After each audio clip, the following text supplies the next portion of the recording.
Establishing central presence, this opening gambit immediately stakes a claim on key squares and prepares for piece development.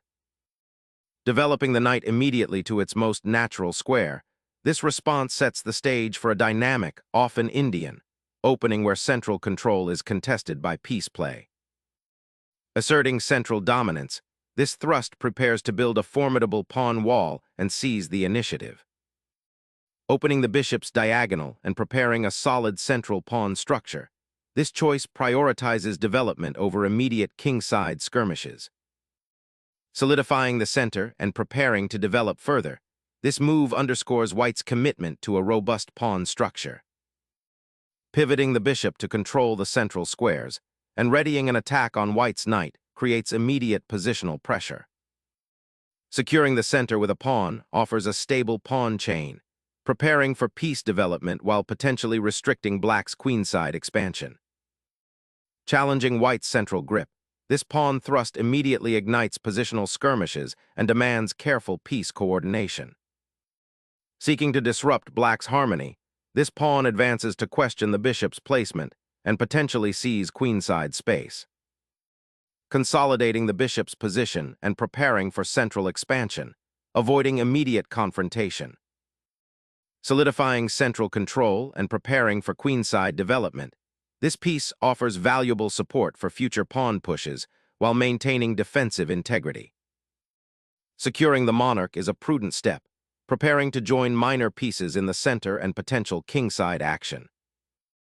Securing queenside space is the idea, though it does weaken the light squares just a touch. Securing the knight's retreat and reinforcing the central pawn structure prepares for future pawn pushes and avoids any immediate tactical complications. Developing the bishop to this square reinforces control of the queenside while preparing to challenge black's central influence.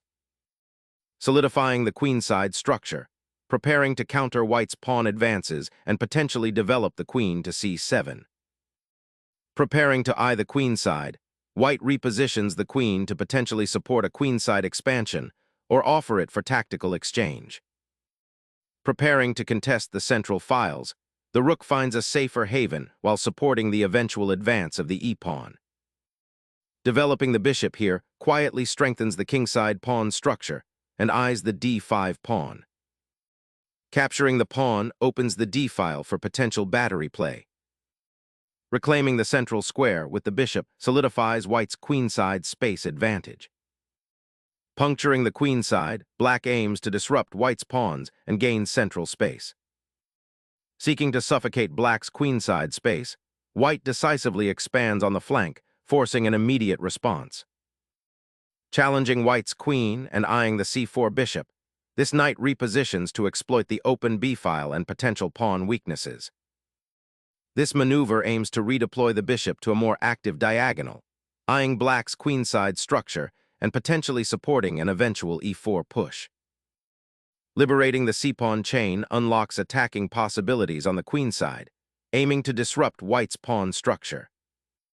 Seizing the outpost on b5 offers immediate pressure and central control, a bold assertion of white's initiative. Developing the bishop to c6 opens a diagonal for the queen and prepares to contest the center, but risks losing tempo if white can exploit the doubled pawns later. Asserting central influence, this knight maneuver aims to disrupt black's queenside structure and prepare a kingside assault. Sacrificing the b-pawn to seize the open c-file offers excellent counterplay and active pieces. The queen repositions, eyes the queenside for pressure, and prepares for potential pawn advances. Invading the queenside with the knight opens up fascinating possibilities for counterplay, aiming to disrupt white's pawn structure. Securing the king's safety initiates a crucial defensive maneuver, preparing for potential central skirmishes. Deploying the queen to g7 is a critical defensive measure, preparing to meet the knight's advance with the bishop. Reinforcing the queenside pawn chain while preparing for potential pawn advances. Sacrificing the knight opens a new diagonal for black's queen, aiming to exploit white's potentially exposed king on the queenside. Unlocking the file opens attacking avenues for white's rook, potentially exploiting the weakened queenside. Connecting the rooks on the central files now offers solid defensive structure and potential for future counterplay. Recapturing the pawn is secondary to developing pressure on the queen side, aiming to cramp black's pieces. The bishop retreats, conceding the initiative but preparing to contest the central light squares and perhaps support a future b5 pawn push. A subtle repositioning, the queen prepares to support a potential kingside advance or to join the fight on the central files. Asserting space on the queen side, black solidifies the queenside pawns and prepares for a potential central pawn push. Challenging black's bishop's influence and potentially disrupting their queenside structure. Black grabs material, potentially overextending while opening lines toward the king. Exploiting the unprotected rook, white initiates a sharp tactical sequence to seize the initiative. A bold gambit to regain material. White must now navigate the complications stemming from that exposed queen. Sacrificing the exchange is a bold bid to dismantle black's defensive pawn shield and expose the monarch to a furious assault. Unblocking the rook's path, black aims to pry open the b-file for counterplay against white's isolated doubled pawns. Unleashing the rook's power on the 7th rank aims to disrupt black's pawn structure and control the critical open file. Exchanging the rook offers a vital tempo for black, disrupting white's queenside pressure and opening lines for counterplay.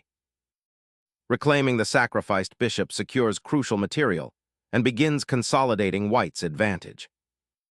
Reclaiming the d-pawn establishes a crucial central outpost for the knight, reinforcing the queen's defense.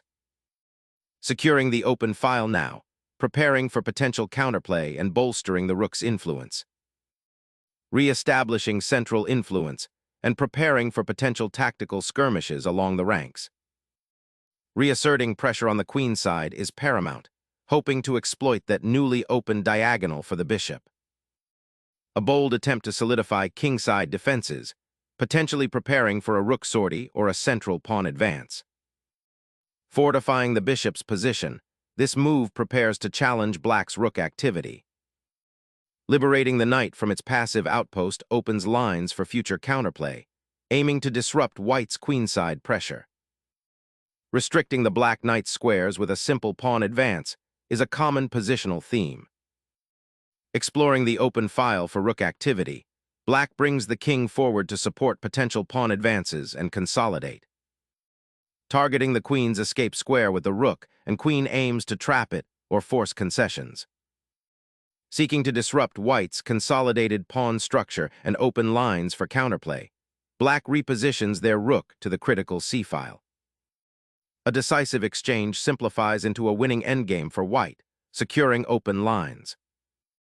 Trading the queens simplifies to an endgame where black's king stands exposed in the center. Focus shifts to controlling the open file and restricting black's knight mobility. Gaining central influence for the knight, preparing for future pawn advancements or piece regroupings. This knight's repositioning to c4 aims to dominate the central dark squares and potentially launch a future pawn storm on the king side. Aggressively challenging the exposed rook, this move forces a difficult decision for white concerning its centralized knight. Probing for weaknesses in black's suddenly exposed king, white repositions the rook, ready to exploit the open lines. Reclaiming the knight to its initial square suggests a defensive posture, perhaps preparing to counter white's pressure on the c-file. Solidifying the center creates a positional stronghold, aiming to restrict black's piece mobility and prepare for future advances. Initiating a counterattack on the queen's flank, this maneuver aims to disrupt white's pawn structure and gain active piece play. Reclaiming the open file offers a chance to challenge black's isolated rook.